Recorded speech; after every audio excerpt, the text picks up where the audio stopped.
Umroh bareng ANB, beribadah dengan ilmu. Assalamualaikum warahmatullahi wabarakatuh. Alhamdulillah wassalatu wassalamu ala rasulillah wa ala alihi wa sahbihi wa mawalah. Bagaimana ketika ada orang yang sujud sementara dahinya tertutup dengan mukna atau dengan benda yang lainnya yang melekat dengan tubuhnya.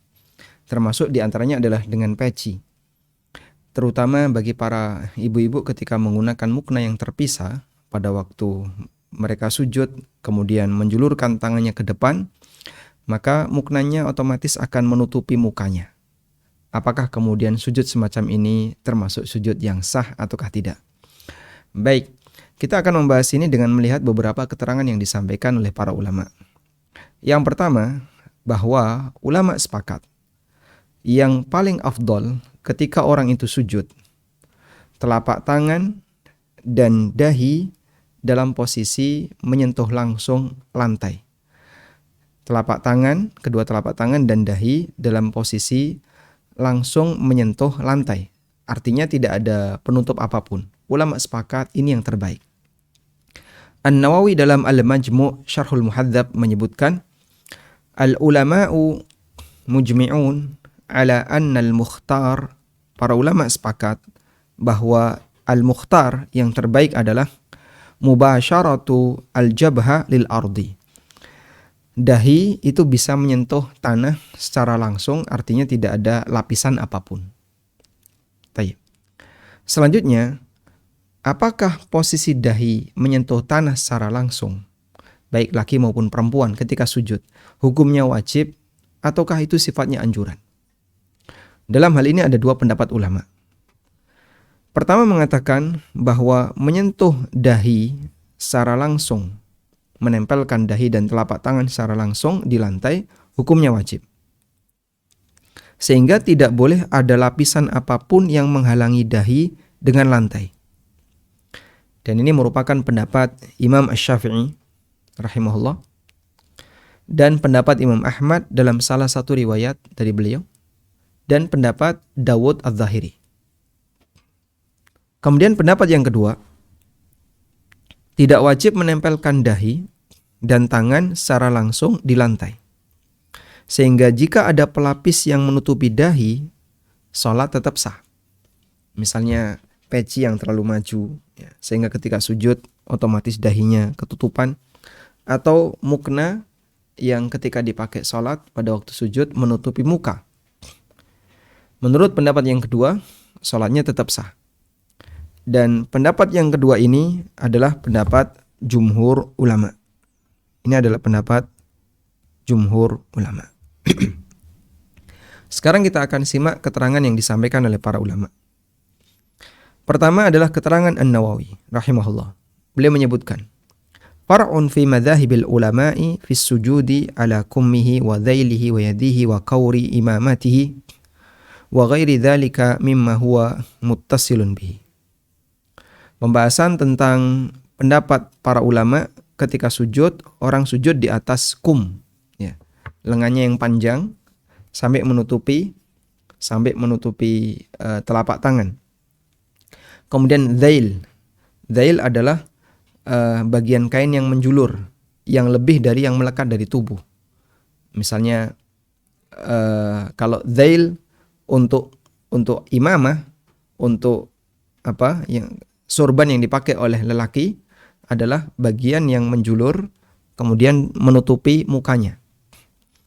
Kalau dhail yang dipakai oleh orang yang sedang ihram adalah kain yang menutupi bagian atas yang kemudian dia terkadang menjulur ke depan dan bisa menyebabkan menutupi mukanya. Atau yang lainnya, termasuk juga sorbannya yang terlalu ke depan. Wa ghairi dzalika mimma huwa muttasilun bihi, dan benda-benda yang lain yang nyambung dengan badan. Qad dzakarna, telah kami sebutkan bahwa mazhab kami yaitu Syafi'iyah, annahu la yasihhu sujuduhu ala syai'in min dzalika. Bahwa tidak sah sujud di mana posisi muka tertutupi dengan benda apapun. Wa bihi qala Dawud, dan ini merupakan pendapat Dawud, wa Ahmad fi riwayatin, dan pendapat Imam Ahmad dalam salah satu riwayat. Wa qala Malikun wa Abu Hanifah wal Auza'i. Sementara Imam Malik, Abu Hanifah, Al-Auza'i, Ishaq bin Rahuya, dan Imam Ahmad dalam riwayat yang lain mengatakan yasihhu, salatnya sah. Qala sahibut tahdhib, penulis kitab At-Tahdhib mengatakan wa bihi qala aktsarul ulama, dan ini merupakan pendapat jumhur ulama. Wahtajja lahum bihadithi Anas, dan mereka berdalil dengan hadis Anas radhiyallahu anhu di mana Anas menceritakan kunna nusalli ma'a Rasulillah sallallahu alaihi wasallam, kami pernah salat bersama Rasulullah sallallahu alaihi wasallam fi syiddatil har, dalam situasi yang sangat panas. Fa idza lam yastati ahaduna ay yumakkina jabhatahu minal ardi, ketika kami tidak sanggup untuk meletakkan mukanya di tanah, yubsitu thawbahu, maka dia membentangkan kainnya ke depan. Fayasjudu alaih, kemudian sujud di atas kain itu. Hadis riwayat Bukhari Muslim. Dan dari Ibnu Abbas radhiyallahu anhu beliau menceritakan, laqad ra'aitu Rasulullah sallallahu alaihi wasallam fi yaumin mutir. Aku pernah melihat Rasulullah sallallahu alaihi wasallam pada waktu hari yang turun hujan. Wa huwa yattaqitina idza sajada bikisa'in alaihi.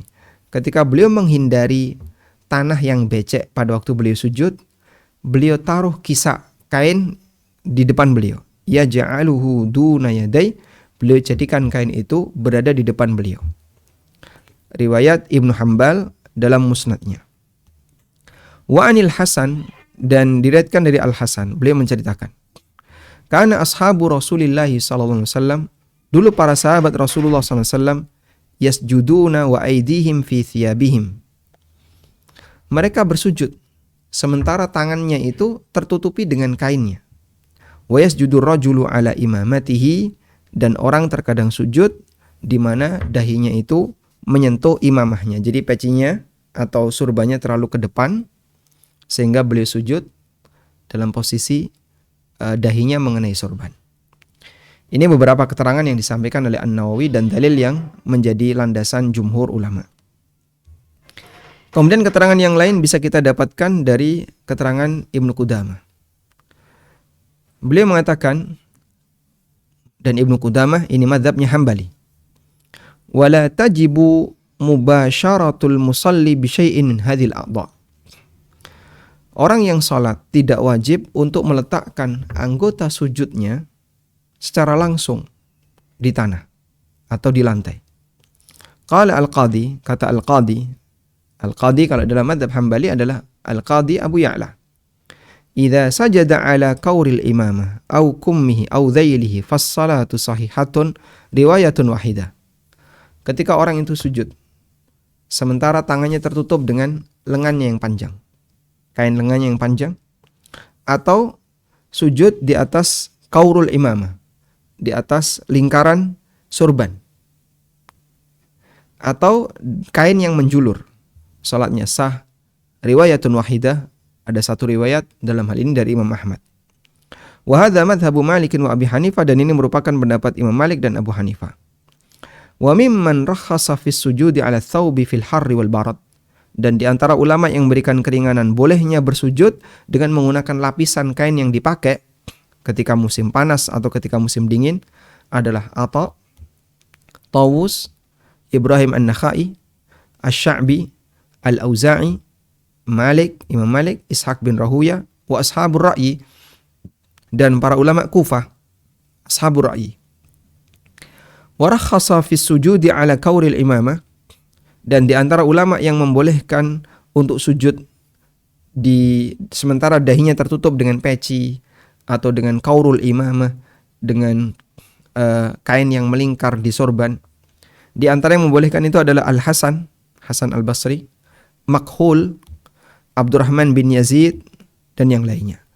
Wa sajada Syuraih ala burnusihi, dan Syuraih itu pernah sujud dalam kondisi beliau memakai burnus. Burnus adalah jaket hoodie, seperti jaket hoodie di mana ada penutup kepala. Saat beliau sujud, penutup kepalanya itu mengenai dahi. Dan itu dilakukan oleh Syuraih Al-Qadi rahimahullah, salah satu ulama zaman tabi'in. Baik, ini keterangan Ibnu Qudamah dalam Al-Mughni. Kemudian keterangan yang lain disampaikan oleh Syekhul Islam. Beliau memberikan kesimpulan. Fal ahadits wal athar. Aneka hadis dan riwayat menunjukkan bahwasanya mereka, ulama masa silam, para sahabat maupun tabi'in, fi hal ikhtiyar, ketika dalam kondisi normal, kanu yubashirunal arda bijubahu. Mereka sujud dengan menyentuhkan dahi langsung ke tanah. Wa indal hajah, dan ketika ada kebutuhan, misalnya cuaca yang panas atau yang lainnya, yattaquna bima yattasilu bihim.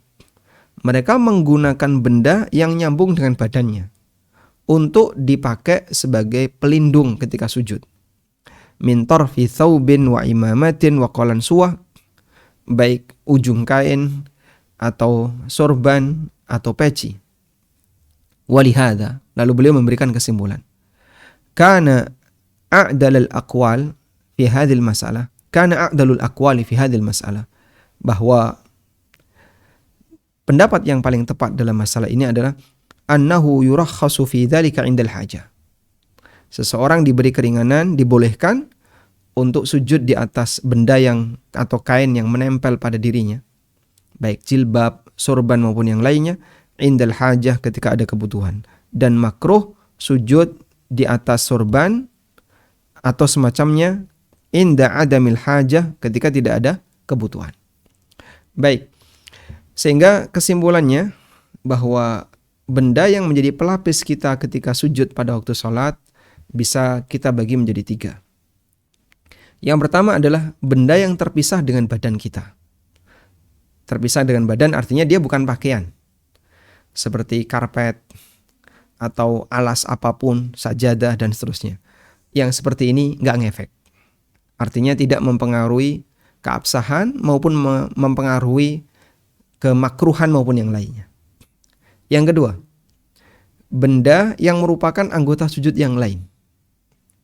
Misalnya tangan dengan tangan. Tangannya dengan tangan ditumpuk seperti ini, terus sujud. Atau ditaruh di dahi, terus sujud. Maka ini bisa membatalkan sholat. Karena dia sujud tidak di atas 7 anggota sujud, sebab ada salah satu yang tertutupi dengan anggota sujud yang lain. Yang ketiga, dia sujud sementara anggota sujudnya tertutupi dengan pakaian yang melekat pada dirinya. Seperti peci, jilbab, mukna, dan seterusnya. Termasuk sorban. Termasuk juga kain ihram. Baik. Apabila tidak memungkinkan seseorang untuk menghindarinya, karena pasti mau tidak mau dia sujud akan seperti itu. Ya, seperti yang kita ceritakan tadi ya, mukna yang desainnya terpisah antara bawahan dengan atasan. Maka bisa dipastikan saat tangan dijulurkan ke depan, ibu-ibu akan sujud sementara dahinya terkena muknanya. Maka wallahu alam dalam kondisi ini tidak mempengaruhi keabsahan sholat, sehingga sholatnya tetap sah. Dan kalau itu dihindari akan terlalu banyak gerakan yang akan dia lakukan. Yang kedua, jika memungkinkan untuk dibuka seperti peci ya, atau mukna yang terlalu maju Anda naikkan biar dahinya terbuka, maka yang terbaik adalah dibuka. Dan dalam situasi ketika Anda sangat membutuhkannya, misalnya panas atau sakit sebab alasnya tidak rata sehingga Anda tutupi dengan kain yang lain yang Anda gunakan, insya Allah ini juga diperbolehkan karena di situ ada hajat. Demikian yang bisa kita sampaikan, semoga bermanfaat. Wassallallahu ala nabiyyina Muhammadin wa ala alihi wa sahbihi wasallam.